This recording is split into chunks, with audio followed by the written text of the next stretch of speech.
Olá, pessoal! Vamos dar início a mais uma aula da nossa disciplina de estruturas de aço e madeira. E na aula de hoje nós vamos falar a respeito do projeto de coberturas. Então, já desafio vocês a que da próxima vez que estiverem aí caminhando pelas ruas da cidade, comecem a observar as coberturas das edificações. Vocês vão notar que existe uma grande variabilidade de estilos, de aspectos, de características.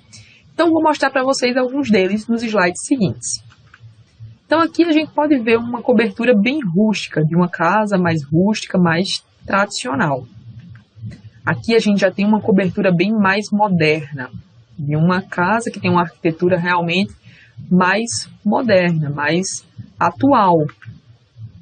E aqui a gente tem algumas coberturas mais tradicionais, mais convencionais, tá? Notem que elas são bem diferentes, né?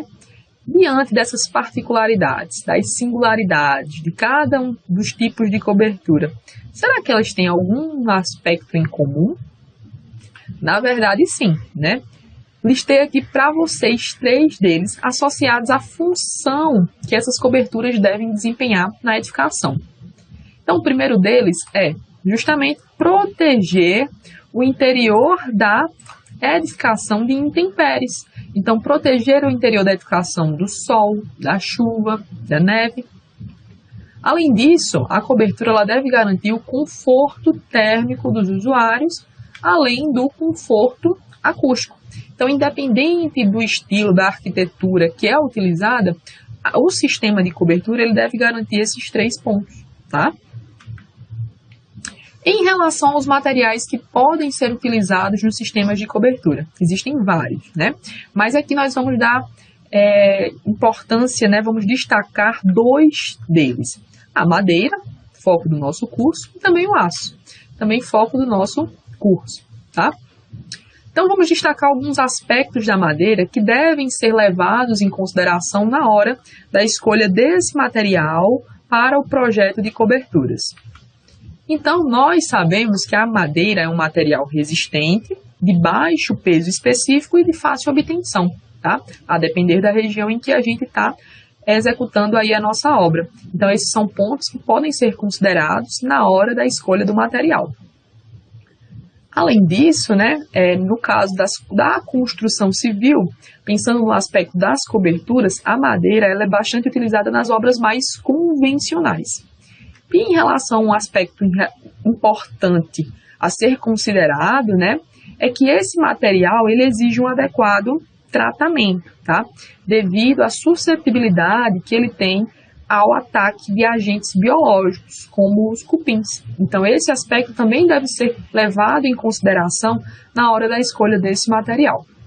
Em relação ao aço, o que é importante a gente destacar? Então, o aço, assim como a madeira, também é um material bastante resistente, que tem um baixo peso específico e que garante um sistema construtivo ágil, já que a gente está falando de um sistema pré-fabricado, industrializado, né, e de elevada qualidade, tá? No caso do aço, devido a essa elevada resistência mecânica, esse material ele é especialmente vantajoso no caso de estruturas que cobrem grandes vãos, como as edificações industriais. Então, no caso de galpões industriais, onde é necessário vencer grandes vãos e muitas vezes sem a utilização de muitas colunas, é interessante a gente utilizar esse material, né? Já que também é um material onde a gente vai ter um custo um pouco mais elevado, nesse tipo de sistema pode ser um pouco mais vantajoso.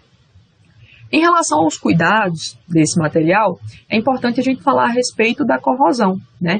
Então, na escolha desse material, deve-se levar em consideração os custos que vão estar associados à proteção da estrutura, à corrosão e à manutenção desses tratamentos.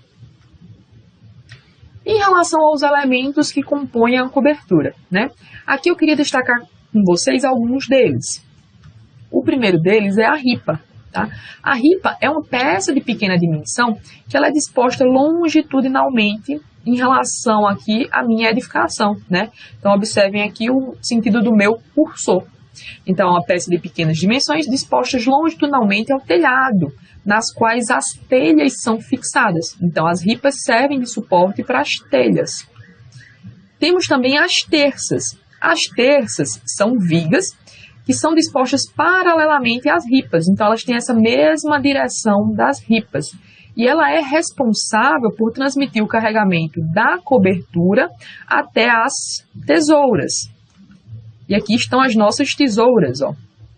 Marcando aqui com vocês, observem o meu cursor. Então, as tesouras são as vigas principais da nossa edificação, né, da nossa cobertura. Elas vão ter como objetivo transferir todo o carregamento da cobertura para as colunas, tá? Para os pilares. Essas tesouras, pessoal, elas são formadas por algumas partes que recebem nomes específicos. Então, a gente tem o banzo superior, que é o fechamento superior da minha tesoura. Temos o banzo inferior. Temos ainda o montante, que é uma barra do travejamento interno, da direção vertical, e também temos a nossa diagonal, que é uma barra do travejamento interno, mas exposta aqui na direção diagonal. Todas essas barras aqui, ó, diagonal, banzo inferior, montante e banzo superior, formam a nossa tesoura, tá? Sobre essa estrutura, nós temos ainda os telhados, que podem aí ser feitos, né, ser confeccionados de diferentes materiais em função das necessidades da nossa cobertura. Ok, pessoal? Em relação ao dimensionamento das coberturas, né, quando a gente pensa nas coberturas feitas em aço e em madeira, em ambos os casos, pessoal, 2 requisitos devem ser atendidos. O primeiro deles é a segurança, tá? Então, todas as formas de falha que comprometem a segurança da estrutura constituem o que nós chamamos de estados limites últimos. Cada estado limite último é indicado por norma por uma equaçãozinha como essa aqui, ó, onde a ação de cálculo ela deve ser menor que a resistência de cálculo, de modo que eu possa garantir a segurança, tá? Para as estruturas de madeira, essas relações e essas expressões, elas são indicadas pela NBR 7190. Já para o aço, essas expressões aqui, elas são indicadas na nossa NBR 8800, tá? Os valores de resistência de cálculo, eles devem ser calculados, no caso de projeto de coberturas e outros projetos, com base nos pré-requisitos, nos requisitos que nós aprendemos durante as unidades anteriores do nosso curso. Então, para as barras submetidas à compressão, tração e flexão, bem como as ligações, nós aprendemos a como calcular os valores de resistência de cálculo, tá? E aí, com isso, com base naquele conhecimento anteriormente obtido, nós podemos avaliar os estados limites últimos. Mas nós também devemos garantir os estados limites de serviço, que estão associados à funcionalidade da minha estrutura. Então, todas as formas de falha, pessoal, que comprometem a funcionalidade de uma estrutura, que seria a funcionalidade, né? O desempenho satisfatório da função a que se destina a estrutura, né? Eles definem os estados limites de serviço e devem ser verificados.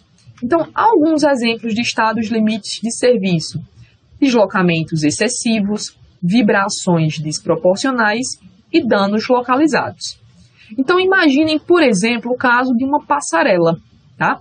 Uma passarela, ela é feita para que a gente possa se locomover sobre ela com determinada segurança, mas também com conforto. Imagina só se nós formos passar por essa passarela e ela vibrar excessivamente. Talvez isso não leve a estrutura ao colapso, tá? Mas pode evitar que uma pessoa passe por ela por receio, né? Então, está sendo comprometida a sua funcionalidade. Então, as vibrações excessivas da nossa estrutura também devem ser combatidas, tá? Então, estados limites últimos e estados limites de serviço devem ser verificados para que a gente garanta um bom dimensionamento das nossas estruturas de aço e de madeira. Ambos essas análises, estados limites últimos e estados limites de serviço, estão indicadas nas respectivas normas de aço e de madeira. Para a madeira, então, nós temos aqui a NBR 7190, estados limites de serviço, e para o aço, NBR 8800. Então, com isso, concluímos a nossa aula de hoje sobre projetos de coberturas. Aqui estão as referências utilizadas para as imagens utilizadas durante essa aula. Bons estudos a todos!